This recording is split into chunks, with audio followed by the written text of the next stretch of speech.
Të nderuar televizionistë, përshëndetje, unë jam Flutur Rakasa dhe do të jemi bashkë në këtë edicion informativ këtu në Drita Televizion. Ju njohim me zhvillimet e ditës.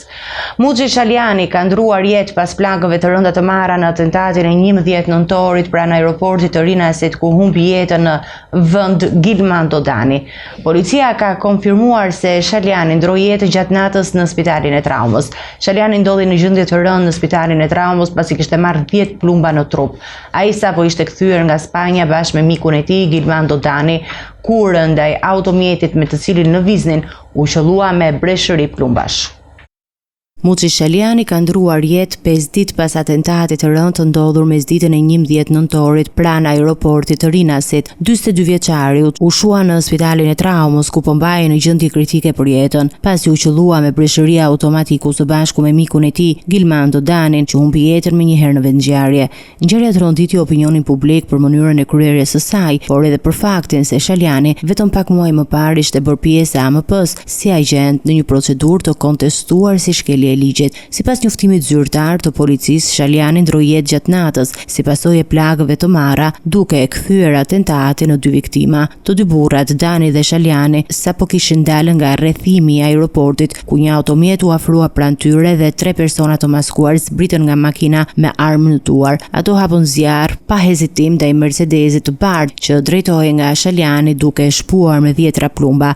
Autorët u larguan vetëm pasi u bindën se shënjestra e tyre kryesore, Gilman Dodani, i njohur për vitesh si krau i djathtë Emiliano Shullazit, ishte vrarë. Makina e atentatorëve u gjet më pas e djegur në fshatin Halil së bashku me armët e përdorura, një skemë e zakonshme e ekzekutorëve të grupeve kriminale për të humbur gjurmët. Hetimet po vijojnë për identifikimin e autorëve, ndërsa pista kryesore lidhet me konfliktet e së kaluarës së Danit, i përfshirë në disa ngjarje të rënda që për vitin 2006. Ai kishte shpëtuar 2 atentateve të tjera në vitin 2011 dhe 2015 dhe vetëm një vit më parë ishte liruar me kusht nga burgu ku vuante dënimin për gjobfënje. Policia po verifikon edhe nëse Shaljani ishte thjesht shoqëruesi i Danit apo objekti i dytë i atentatit, duke mbajtur të hapura disa pista hetimi.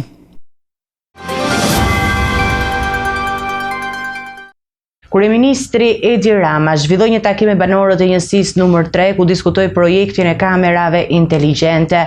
Rama foli edhe për vendimin e gjykatës kushtetuese që la në detyrë Veliajin dhe që tashmë duhet ta kthejë në zyrë. Ironizoi Partinë Demokratike dhe faktin që nuk hyri në zgjedhje me kandidatës saj. Por Binajin tha se është një aktor që luan në rolin e kandidatit pavarur.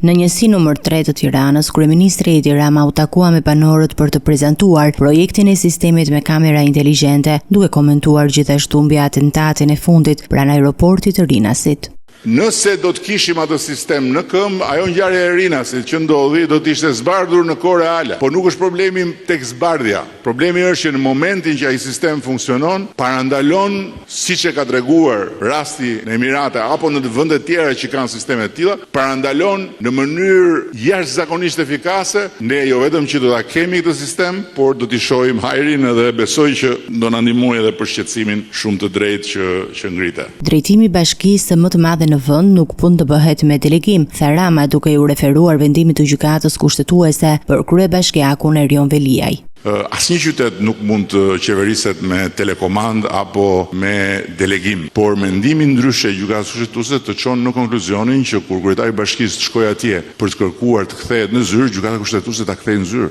Gjatë fjalës së tij, kryeministri nuk kurseu ironin për opozitën dhe kandidatin e pavarur në kryeqytet, ndërsa konfirmoi se kandidatura e Partisë Socialiste mbetet Ogerta Manastirliu. Që një parti, një forcë politike që pretendon të jetë alternativa e qeverisë të arratiset nga zgjedhjet dhe të nxjerrë dhe të fshihet mbas disa pseudo të pavarurve dhe madje për kryeqytetin të nxjerrë një aktor që luan rolin e kandidatit pavarur. Rama tha se tatimi për biznesin e vogël do të mbetet zero deri në fund mandatit. Ai foli edhe për paqen fiskale, për të cilën Fondi Monetar Ndërkombëtar foli me rezerva. Paqja fiskale është një marrëveshje me sipërmarrjen për të rënë dakord një shumë të dakordsuar tatimi. Nga ana tjetër do javi mundësi kompanive që të rishikojnë bilancet e tyre dhe të korrigjojnë bilancet e 3 viteve të mëparshme, duke bërë që për çdo bilanc të korrigjuar me rritje, tatimi që ata do të paguajnë të jetë vetëm 5%. Kryefjala mbetet rritja e pensioneve, tha kryeministri gjatë prezantimit të projekt buxhetit për vitin 2026, duke nënvizuar prioritetet sociale të qeverisë. Do të arrim objektivin që pensionin mesatar të plot në zonat urbane ta kemi 400 euro dhe pensionin minimal në zonën rurale ta kemi 180 euro. Takimi shërbeu për të dëgjuar shqetësimet e banorëve dhe për të prezantuar strategjitë e sigurisë dhe zhvillimit urban, ndërsa qeveria theksoi angazhim dhe transparencë për përmirësimin e shërbimeve për qytetarët. Kryetari i Partisë Demokratike Sali Berisha njoftoi se opozita do të zhvillojë protesta para godinës së qeverisë për të kërkuar dorëheqjen e kryeministrit Edi Rama dhe ministres Belinda Balluku. Sali Berisha tha se do të nisë analiza e brendshme në Partinë Demokratike javën që vjen. Sali Berisha deklaroi se të hënën opozita do të bëhet para selisë së qeverisë, duke i quajtur kryeministrin Edi Rama përgjegjës për tunelin e Llogaras dhe dosjet e tjera që po hetohen nga SPAK.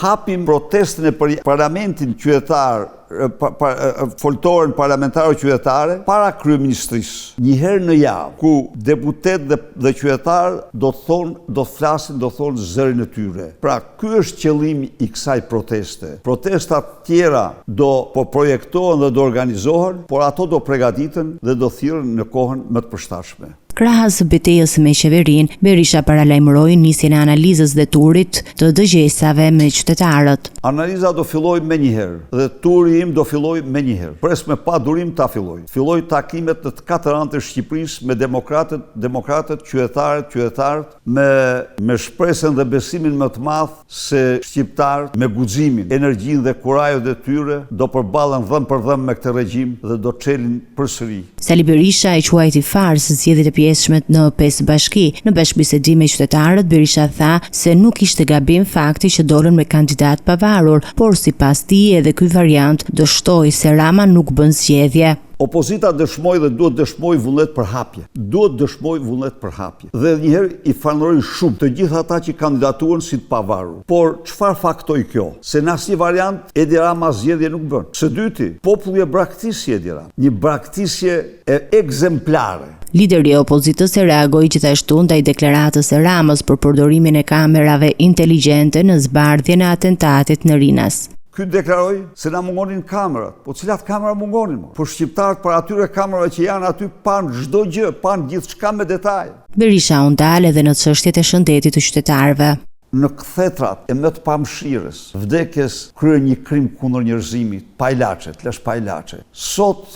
Pikërisht sot, pranoj se i lam pajlaçe sepse nuk kishim se ata ishin shumë. Unë ju garantoj se të gjithë ata pa përjashtim, të gjitha ilaçet e tyre të cilat është e vërtetë se janë të kushtueshme dhe shumë të kushtueshme, të marras bashku nuk kushtonin kur as dhe 1/5 e shpenzimeve personale të Edi Ramës për avion, për makina, për kopshin e Denit, për Giro d'Italia. Kreu i Partisë Demokratike, Sali Berisha, komentoi edhe marrjen e kryebashkiakes së Roskovecit, Majlinda Bufi, si të pandehur nga SPAK. Që Bufi ishte një delinkuente, e kam denoncuar me 10 herë qytetar digital dhe unë kam publikuar statuse. Por cili do jetë përfundimi, të mbetet për ta parë se jam i zhgënjur nga moria e pafundme e akuzave boshe. Berisha njoftoi gjithashtu se ligjin e sapo miratuar për barazinë gjinore do ta dërgojë në gjykatën kushtetuese dhe do të mbledh firmat për një referendum, duke e paraqitur si rrugë për të garantuar zbatimin e ligjit në mënyrë të drejtë. Ligjin sigurisht ne do e çojmë gjykatë kushtetuese, por ajo mos prisin ndonjë gjë.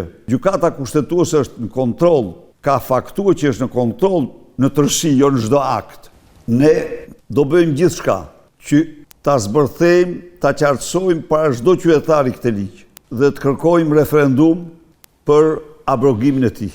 Protestat e opozitës pritet të shndrohen në një seri aktivitetesh javore, duke theksuar tensionet e vazhdueshme mes mazhorancës dhe opozitës në Shqipëri.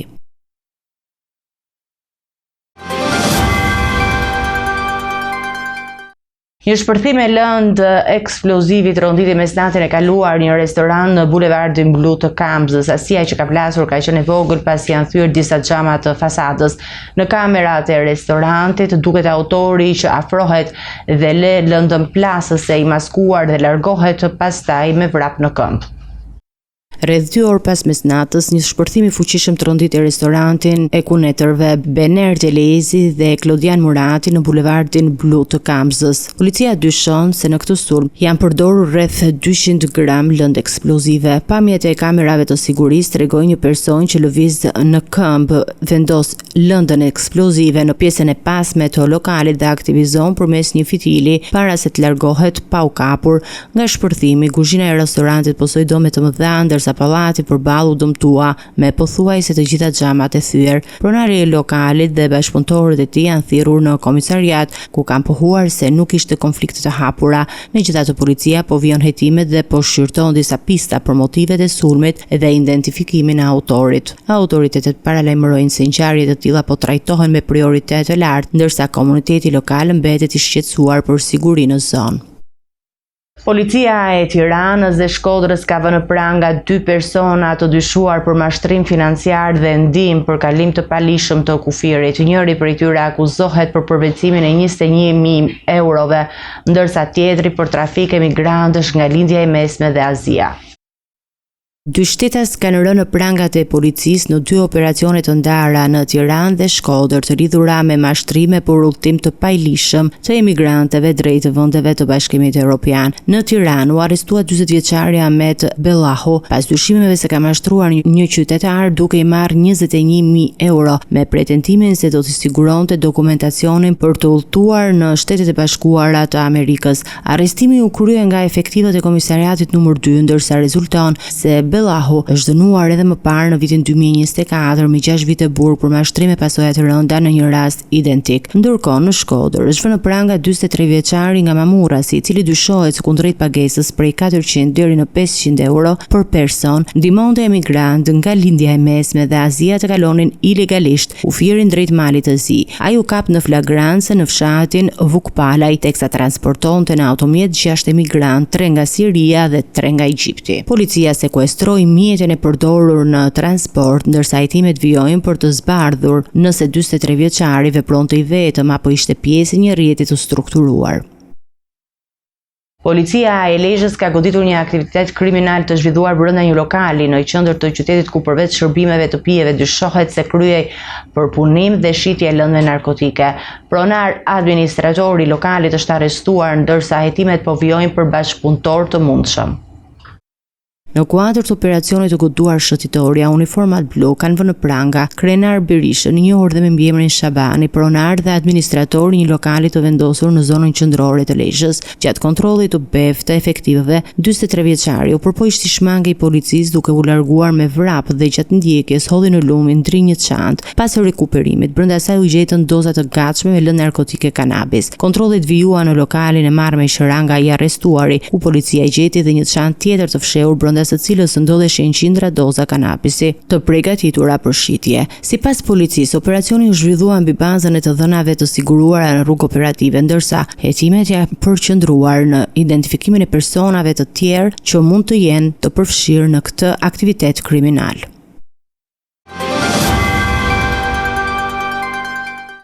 Ecim me të tjera zhvillime. Vetëm 4 ditë para skatimit të afatit kushtetues për formimin e qeverisë së re, Klau Konjucka nuk ka arritur të sigurojë shumicën parlamentare. PDK, LDK dhe AAK mbeten të palëkundura në refuzimin e tyre për të votuar kandidatin e lëvizjes së vetvendosje, ndërsa skenari i zgjedhjeve të reja po shihet gjithnjë i më i mundshëm. Situata e pasqyrur rrezikon edhe buxhetin e vitit 2026.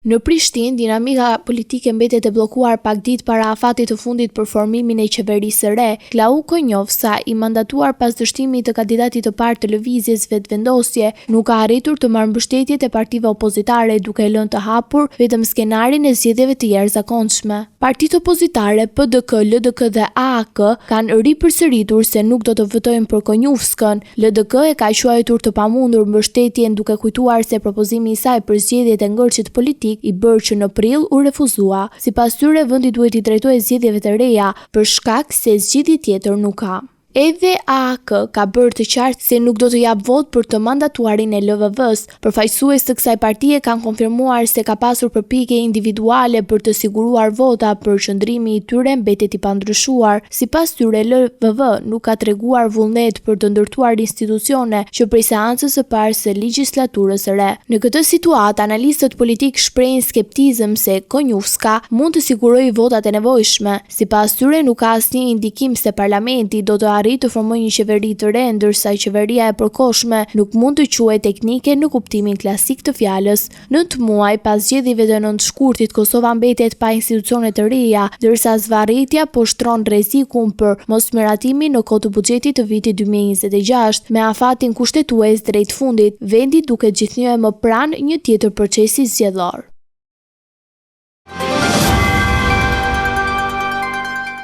Të nderuar teleshikues, do të njihemi me parashikimin e motit. Territori shqiptar për datën 16 nëntor 2025 do të ndikohet nga masa ajrore të qëndrueshme dhe të ngrohta, duke sjellë mot të kthjellët në të gjithë vendin me kalime të lehta vranësirash në pjesën verilindore dhe jugperëndimore. Paraditja do të jetë me diell të plot në pjesën më të madhe të territorit, ndërsa pasditja sjell kalime të lehta vranësirash në zonat e izoluara malore dhe në Bregdet. Temperatura minimale pritet të zbresë deri në 7 gradë Celsius, ndërsa ajo maksimale të ngjitet deri në 20 gradë Celsius në zonat e ulta dhe bregdetare. Gjatë ditës pritet të ketë rreth 8 orë diell. Era do të fryejë lehtë nga drejtimi juglindor me shpejtësi 2 deri në 4 metra për sekond, ndërsa në zonat bregdetare her pas here arrin deri në 5 metra për sekond. Deti do të ketë dallgëzim të ulët rreth 1 ball. Indeksi ultraviolet për Tiranën më 16 nëntor 2025 pritet të jetë i moderuar rreth 3. Sipas burimeve astronomike, lindja e diellit në Tiranë më 16 nëntor do të jetë në orën 6:23, ndërsa perëndimi në orën 16:28 minuta.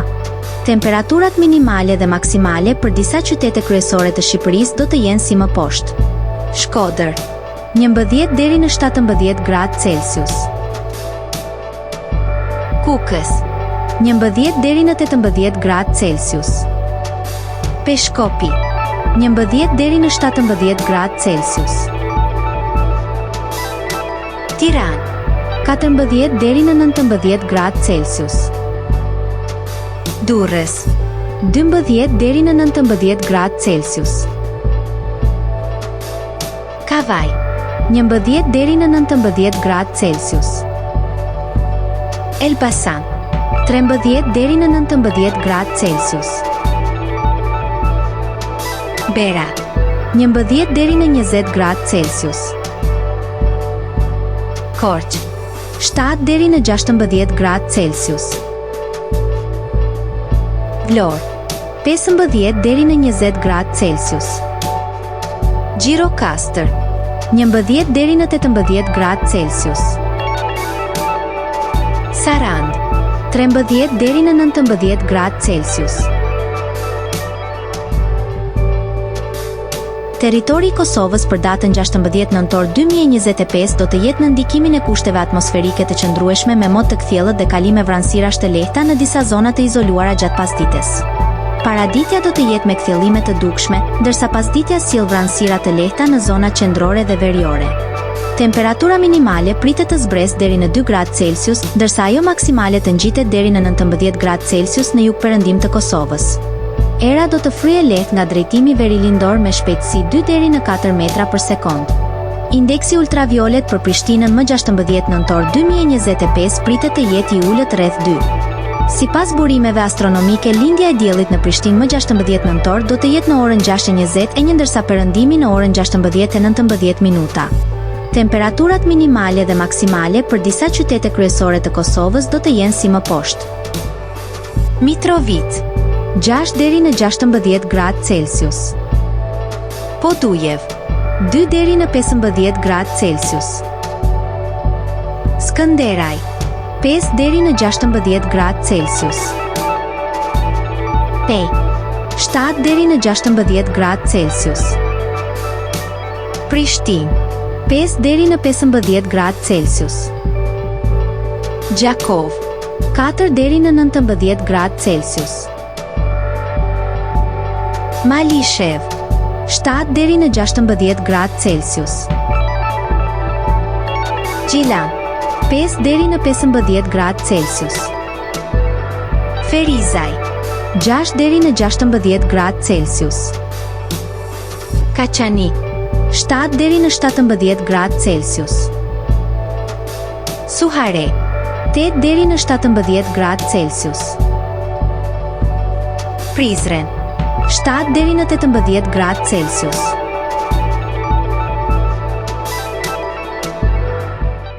Ishte gjithçka e përgatitur në këtë edicion informativ. Për më shumë zhvillime dhe informacione të reja, klikoni në faqen tonë zyrtare drita.tv. Mund na ndiqni edhe në rrjetet sociale, Facebook, Instagram, YouTube, ku jemi me përditësime në çdo kohë. Vazhdoni të qëndroni në shoqërinë e televizionit të Drita, bashkë me u takofshim në edicionin e ardhshëm.